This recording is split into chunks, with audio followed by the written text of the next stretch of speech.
La casa estaba vacía, las luces aún encendidas, y el televisor seguía mostrando un noticiero sin audiencia.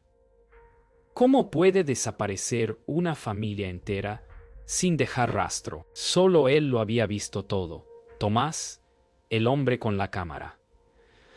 Durante años grabó el barrio desde su ventana, convencido de que cada gesto cotidiano tenía algo oculto. Pero aquella noche, su lente captó algo que ni él podía explicar.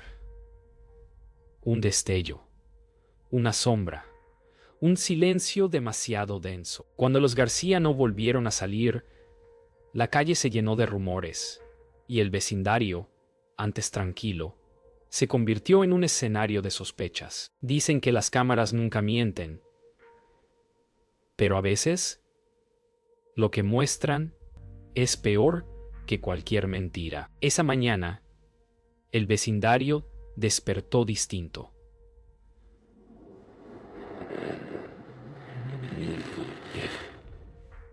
No había olor a café ni voces de niños saliendo al colegio. La casa de los García seguía cerrada, las persianas bajadas, y el silencio parecía un visitante más. Los vecinos comenzaron a murmurar en la acera, mirando de reojo la ventana de Tomás. Nadie sabía si hablarle o temerle. Él, con su cámara en las manos, fingía no escuchar, pero cada palabra lo atravesaba. Decían que lo habían visto grabando a la familia el día anterior, que siempre estaba observando. La policía aún no llegaba, y ya todos habían decidido quién era el culpable. En un barrio donde todos se conocían, bastaba una mirada para condenar. El sonido de las sirenas rompió la calma del vecindario. 2 patrullas se detuvieron frente a la casa de los García. Los oficiales golpearon la puerta, pero nadie respondió. Tomás grababa desde su ventana, su lente temblando. Sabía que lo verían, y aún así no podía dejar de filmar. Cuando el inspector Méndez bajó del coche, lo miró directamente, como si supiera que algo estaba escondido tras ese cristal. Nadie sabía aún qué buscaban, ni qué encontrarían. Solo quedaba el silencio y el zumbido constante del motor de su cámara, girando como un corazón que no quiere dejar de latir. Al caer la tarde, el vecindario parecía en pausa. La policía había revisado la casa, pero no encontraron señales de lucha, ni objetos fuera de lugar. Todo parecía detenido, como si los García se hubieran evaporado en medio de su rutina. Tomás observaba desde su ventana, repasando mentalmente cada cinta que tenía guardada. Algo le decía que las respuestas estaban en sus grabaciones.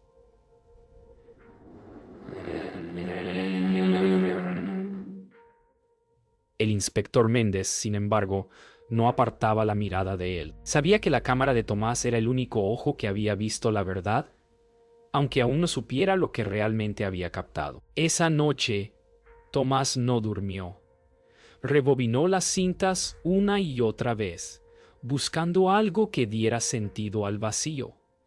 En una de ellas, captó un movimiento en la ventana de los García. Minutos antes de que desaparecieran, era una sombra humana, delgada, moviéndose detrás del cristal. No parecía Javier ni Laura. Su respiración se aceleró. Intentó ajustar la imagen, pero el ruido del video se mezclaba con un extraño murmullo. Por primera vez, sintió miedo de su propio archivo, como si su cámara hubiera visto algo que él jamás debió grabar. El inspector Méndez volvió a la casa de los García al amanecer. El aire olía a humedad y a algo que no sabía nombrar. Revisaron de nuevo cada habitación, buscando cualquier detalle que se les hubiera escapado. En la cocina encontraron los platos aún servidos, la comida seca sobre la mesa, y 3 sillas apartadas, como si alguien se hubiera levantado deprisa. Nada robado, nada roto. Mientras tanto, Tomás observaba desde su ventana, con los ojos hundidos por el insomnio. Su cámara descansaba sobre el alféizar, apuntando sin grabar, como si también estuviera cansada de mirar. A media tarde, Méndez fue a visitar a Tomás. Lo encontró rodeado de cintas, con los ojos rojos y la voz ronca. Le pidió ver las grabaciones. Tomás dudó, pero accedió. Cuando el inspector presionó play, la imagen mostró a la familia García en su jardín, sonriendo, saludando a la cámara.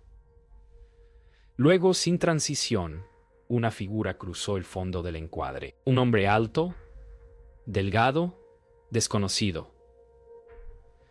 Nadie recordaba haberlo visto en el vecindario. Méndez pausó el video. Lo miró en silencio. Tomás evitó su mirada. El aire entre ellos se llenó de algo más pesado que la sospecha. Miedo. Los rumores se esparcieron rápido. Los vecinos decían que Tomás había inventado al hombre del video, que manipulaba las imágenes. Otros juraban haberlo visto deambular de noche, con su cámara encendida. Méndez ordenó revisar todas las cintas, una por una. Cada una mostraba días normales, niños jugando, perros ladrando, puertas abriéndose, hasta que en una algo cambió. Una figura apareció mirando directamente al lente, inmóvil, como si supiera que estaba siendo observada. Tomás no recordaba haberla filmado. La cinta tembló. La imagen se distorsionó y una voz se filtró en el sonido. Un susurro breve, imposible de entender. Esa noche, Méndez soñó con la cinta. Despertó sobresaltado, con la imagen del extraño aún en su mente. Decidió volver a verla. Solo. La reprodujo cuadro por cuadro, buscando un error técnico. Un reflejo, algo, pero en un momento, al detener la imagen, notó algo que no había visto antes. En el cristal del ventanal, detrás del hombre, se reflejaba otra figura. Alguien pequeño, de pie, junto a una cortina infantil. Era Sofía.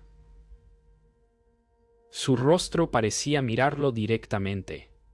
No gritaba, no sonreía, solo observaba, como si supiera que aún la estaban grabando. La mañana siguiente, Tomás desapareció. Su puerta estaba abierta, la cámara encendida sobre la mesa, grabando una habitación vacía.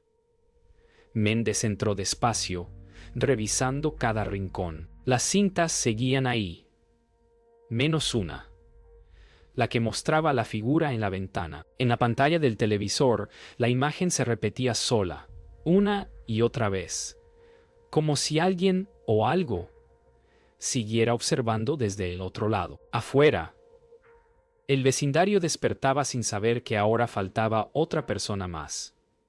La cámara seguía grabando, fija, impasible, como si hubiera tomado su lugar. Los días pasaron sin señales de Tomás. Méndez pidió revisar su historial y descubrió que, años atrás, había trabajado como fotógrafo forense en la policía, hasta que renunció tras un caso sin resolver, el de una niña desaparecida en otro vecindario. Las coincidencias lo estremecieron. Al revisar los archivos, encontró una fotografía vieja, una casa similar, una familia parecida, y la misma mirada en los ojos del hombre detrás de la cámara. Era él, más joven, con la misma expresión vacía. Méndez comprendió entonces que Tomás no solo observaba el pasado, lo estaba repitiendo. Méndez regresó al barrio. El vecindario estaba inquieto, dividido entre el miedo y la curiosidad. Doña Marta juraba haber visto a Tomás la noche anterior, parado frente a la casa de los García. Otros decían haber escuchado pasos y una voz grabando en la oscuridad. Pero cuando la policía buscó no encontraron a nadie. Las ventanas seguían cerradas y el viento arrastraba un sonido débil, como el zumbido de una cinta girando. Méndez sintió que el caso se le escapaba de las manos, que el hombre con la cámara aún observaba, solo que ahora desde otro lugar. Esa noche, Méndez revisó de nuevo las cintas. Quería entender qué buscaba Tomás al grabar tanto. En una grabación distinta, algo lo paralizó. La cámara no apuntaba al exterior, sino al interior del apartamento de Tomás. En la imagen, él dormía frente al televisor, y alguien más sostenía la cámara. Un ligero reflejo en el vidrio mostraba un rostro desconocido detrás del lente. No había forma de que Tomás se grabara a sí mismo dormido. El video terminó con un sonido seco, como una respiración cortada. Méndez apagó el monitor. Por primera vez sintió miedo de mirar. Méndez comenzó a ver a Tomás en todas partes, en reflejos, en grabaciones, en los sueños que lo despertaban sudando. La imagen del hombre con la cámara se había vuelto una obsesión. En su mente, cada cinta era un espejo. Comenzó a grabar él mismo, intentando comprender. Cada rincón, cada sombra del caso, lo llevaba más cerca de esa mirada vacía. La línea entre el testigo y el culpable se desdibujaba. En una cinta final, grabada sin saberlo, Méndez apareció en su oficina, observando directamente a la cámara, y detrás de él, un par de ojos abiertos en la oscuridad. Al amanecer, la policía encontró la cámara de Tomás en la puerta de la casa de los García. Dentro, una nueva grabación. El video mostraba a Méndez dormido en su oficina, grabado desde fuera del cristal. Nadie supo quién la dejó allí, ni cómo llegó. La última imagen del video era una toma del vecindario vacío, con la voz de Sofía susurrando algo incomprensible. El inspector comprendió entonces que ya no investigaba una desaparición,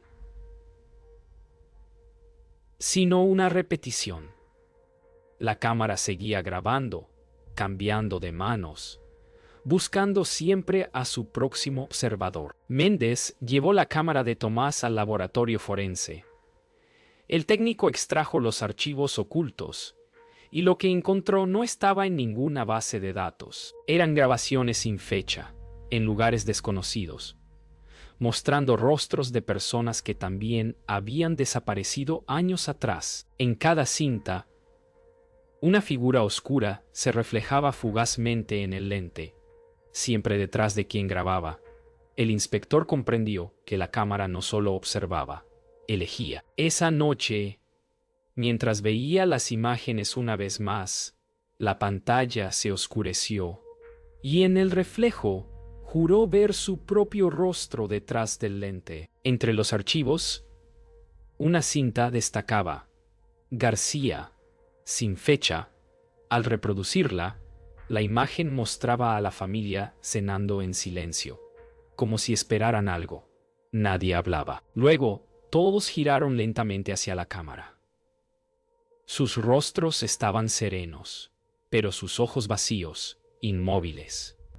Méndez pausó la imagen. Al acercarse al monitor, notó algo detrás de ellos, una sombra humana con la misma postura que Tomás, sosteniendo una cámara idéntica. En ese momento, el vídeo se distorsionó y un sonido metálico llenó la habitación, como si el lente respirara. Después de ver las grabaciones, Méndez no volvió a ser el mismo. Comenzó a escuchar el clic de un obturador en lugares donde no había cámaras. Veía destellos de luz reflejados en los espejos, como si alguien lo siguiera.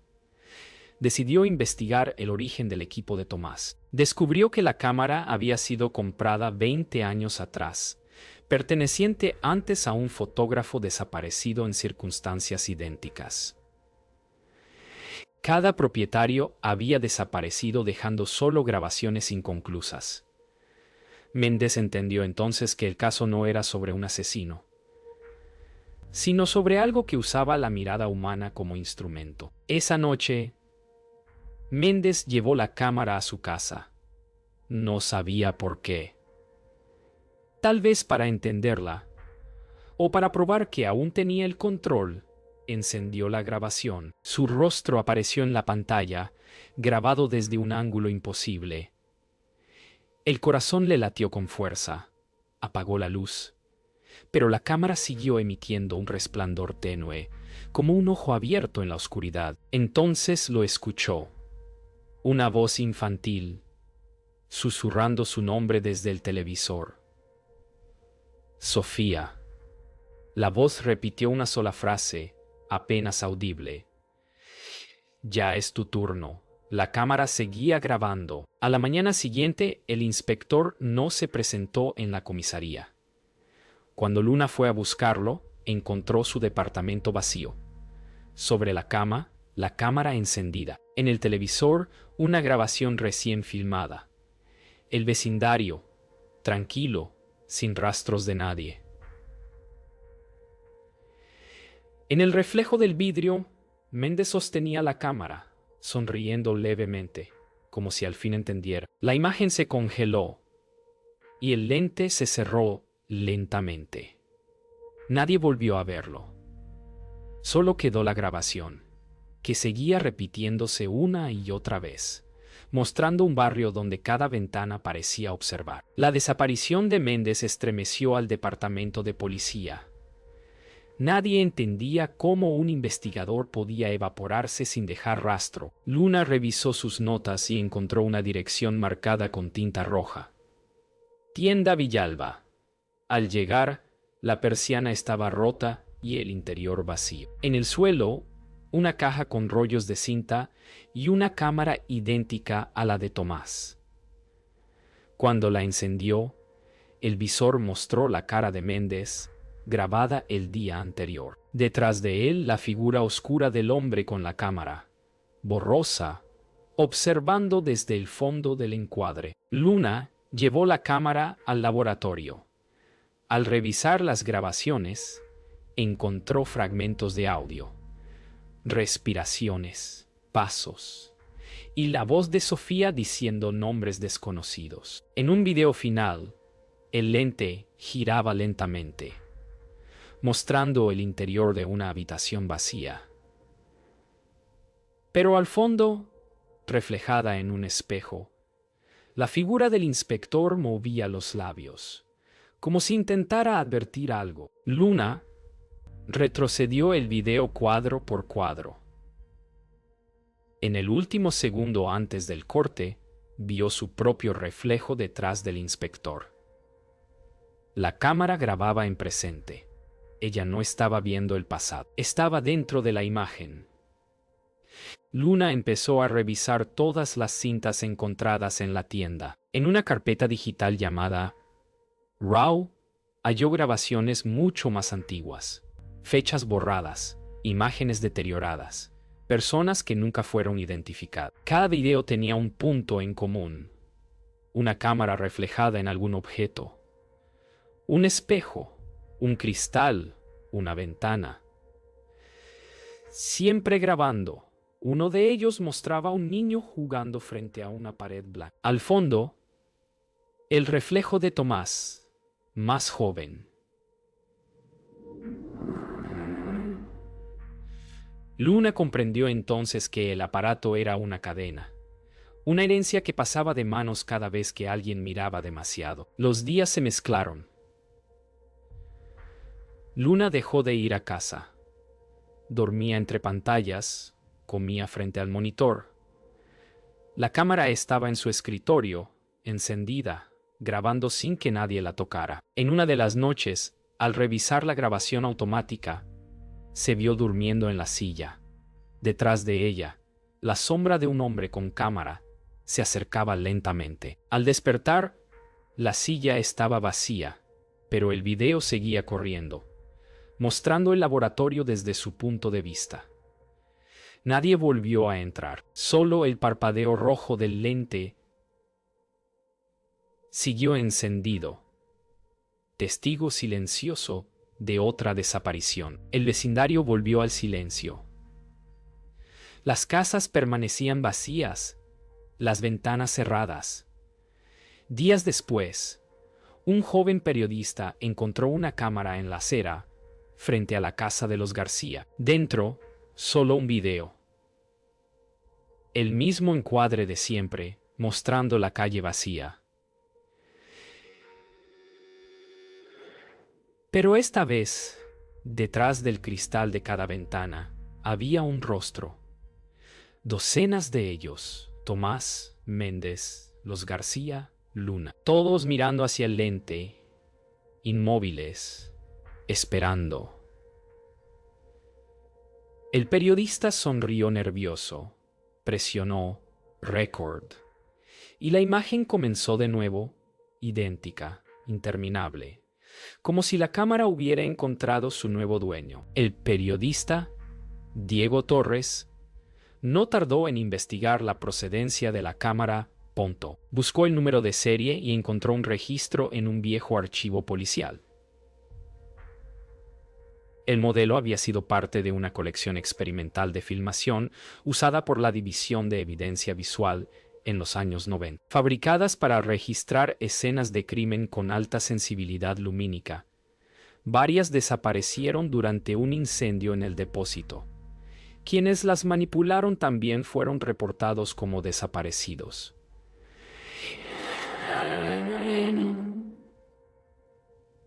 Diego siguió el rastro hasta un antiguo complejo abandonado en las afueras de la ciudad. Allí, las paredes aún estaban cubiertas de fotos sin revelar, todas con los mismos rostros. Entre las paredes del laboratorio, Diego encontró una sala sellada con cinta policial. Dentro, una mesa cubierta de cámaras desarmadas y rollos de película quemada. En una de las cintas, apenas visible, se leía un nombre: Proyecto Ojo. Al reproducir un fragmento, la pantalla mostró a un grupo de técnicos, filmándose entre ellos, riendo nerviosos. La imagen se distorsionó y, por un instante, la cámara enfocó al fondo. Allí estaba Tomás, mucho más joven, observando en silencio. Era parte del experimento original. Diego comprendió que todo comenzó allí, con un hombre que quiso capturar la verdad y terminó atrapado por ella. Diego pasó la noche en el laboratorio revisando las cintas recuperadas. Cada grabación mostraba a un nuevo operador, cada uno desapareciendo frente al lente. Uno tras otro, los nombres se repetían: Villalba, Rivas, Méndez, Luna, hasta llegar al suyo. El archivo más reciente llevaba la fecha del día anterior y el video lo mostraba a él, entrando en la sala donde ahora se encontraba. Giró lentamente hacia la cámara. Nadie detrás. El zumbido del motor continuaba, constante, como una respiración. Por primera vez, sintió el peso invisible de una mirada que no pertenecía a ningún ser humano. Las grabaciones comenzaron a mezclarse entre sí. Diego ya no distinguía qué era archivo y qué era presente. En un video, vio a Méndez mirándolo directamente, pronunciando su nombre, como si lo esperara. No apagues la cámara, decía. En otro, Tomás aparecía grabando desde un ángulo imposible, dentro del mismo edificio. Todo parecía una secuencia infinita, cada mirada conectada a otra. Diego entendió que la cámara no capturaba imágenes, las creaba. Era un ciclo que se alimentaba de quienes la observaban, copiando sus rostros, sus gestos, su miedo. Y ahora, él formaba parte del encuadre. En la última grabación, Diego apuntó la cámara hacia un espejo. Al mirar a través del visor, no vio su reflejo, sino la calle donde todo comenzó, la casa de los García, intacta, iluminada como si nunca hubiera sido abandonada. Dentro, la familia cenaba en silencio. En el fondo, Tomás grababa. Méndez observaba. Luna también. Y en el marco de la ventana, Diego se vio a sí mismo sosteniendo la cámara. La imagen se repitió infinitamente, reflejo tras reflejo, hasta que el lente se cerró. Desde entonces, la casa volvió a encender sus luces cada noche, aunque nadie volvió a vivir allí. La mañana siguiente, el vecindario despertó con un sonido familiar: el clic de una cámara. Nadie sabía de dónde venía. Las casas estaban deshabitadas, las ventanas cubiertas de polvo, pero en el aire se escuchaba el zumbido constante de un lente ajustando el foco.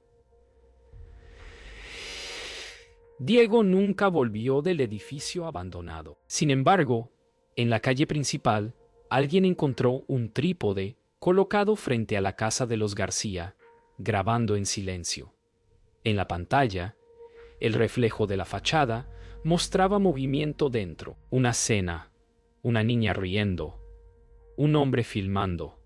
Todo igual que antes, solo que ahora sin nadie vivo. Un grupo de obreros llegó días después para demoler las casas abandonadas.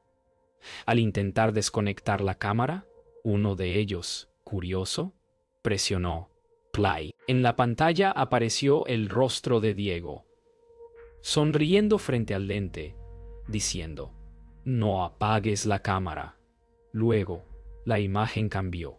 El obrero mismo, mirando confundido, mientras la cámara seguía grabando. Asustado, la soltó y retrocedió, pero el dispositivo seguía girando, grabando sin energía, sin manos que la sostuvieran. Los demás lo miraron en silencio, y uno juró que el lente lo había seguido con la mirada cuando se marchó. Esa noche, la demolición se suspendió. Los obreros se negaron a volver. Uno de ellos dijo que, al mirar la cámara de cerca, se vio reflejado en una ventana. Dentro de la casa, al fondo, una niña lo observaba. El vídeo llegó a la policía, pero el archivo no podía reproducirse. Solo mostraba una calle vacía y una voz susurrando: «¿Me ves ahora?».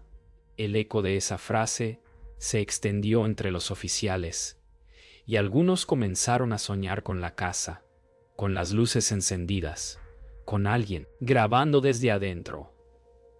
Nadie quiso revisar las cintas otra vez. Semanas después, un nuevo vecino se mudó al barrio. No sabía nada de la historia. Al caer la tarde, mientras descargaba cajas, notó una cámara vieja sobre el porche, aún grabando. La tomó con curiosidad, la limpió y la llevó adentro. En la pantalla vio su propia casa, idéntica desde afuera. Pero lo que lo detuvo fue el reflejo. Alguien lo filmaba desde el otro lado de la ventana. Se acercó al cristal, tratando de ver mejor. En el vidrio vio a una niña con una sonrisa tenue. Luego, la imagen cambió. La cámara giró sola hacia él. Esa noche, el vecindario volvió a iluminarse, como si el tiempo retrocediera.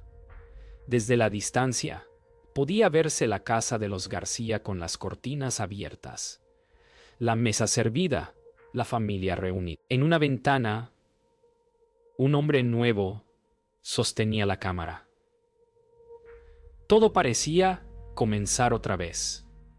Quizás nunca hubo desapariciones, solo reemplazos. La cámara seguía eligiendo, grabando sin descanso, conservando lo que los ojos humanos no podían olvidar. Y así, la historia regresó al punto inicial: una familia en una casa, un lente observando, y la pregunta que nadie pudo responder: ¿quién está mirando ahora?